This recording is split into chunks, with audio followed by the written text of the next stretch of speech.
no fiction and no show slash of medium is I would say no sanity, sanity. Church and the mere fine. I'm here to more. When you have I do remember, sir.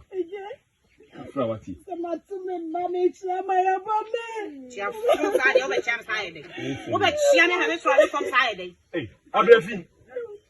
It will not go me. Ah, Abrefi. What did work of form? I am she calling me Dibre, the one you feel. Oh, yeah, dear, none in a hair car. One not tabby. My name was Frawati. Miss Lowe. Kufi. What is Shamada? Fancy a full and it's 7 Chambida. There's a Watson and 170. Oh, movie. Abrefi. Oh, Champ Friday. Hey, Abrefi. Nana Chami. Would you know Brane say? Sir. Koto. Hey, we did not crack a friend, dear mammy. Send Nana Chami, Edna. Now, who me put Abrefi. We are Bowery fool. Anya she could have made Bruno Mukrum. A big show as young. Na esu any bear would then a D. It's a mother of Musiawa. On Benyawaripa. Yes, I would a womb from Poo. Why is it chromatic?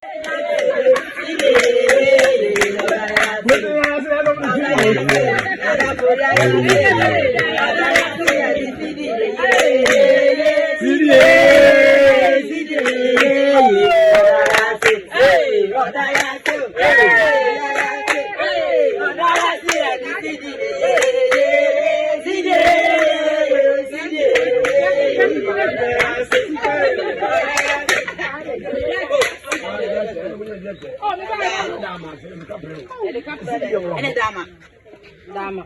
Odaya se. Nana Odaya se and Dama ye. Sidi is Baby, see the Dama. Odaya se and Dama ye.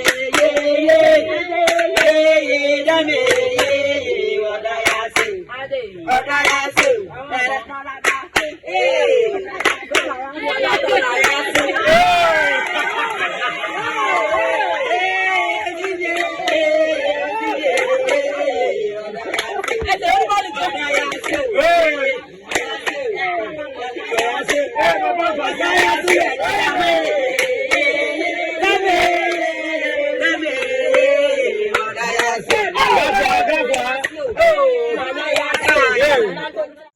And Penny I can so same dinty. Now think as you two see any another car. What am I had you going? You may only not dredger and come out as a what too much to be I think no what too much to be what too much to be I want too much to be a easy country and easy guy and easy guy. Easy country and oh, I think I home. We are doing I'm supposed to be just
to empenifo no na ahemfie mpenifo na amhwe ne din yo kese kosoa na ne me na tese me ade anya me bo Sika be den. eti ka so be den Ade a wo ye kese.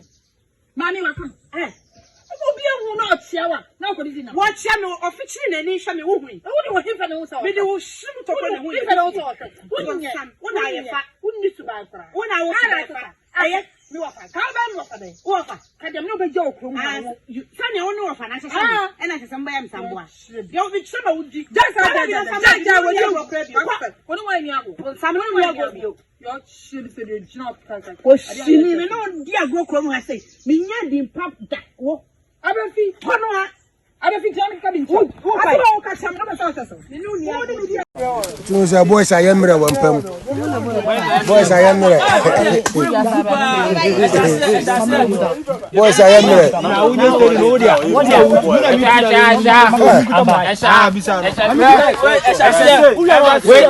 Boys I am ready wampam. Media. Boys I am ready wampam. Boys I am ready.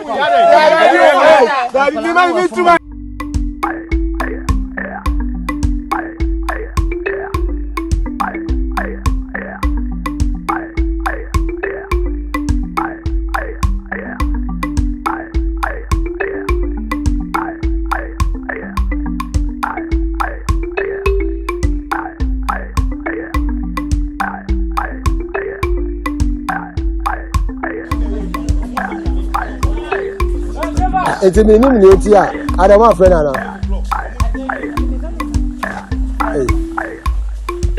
Oh,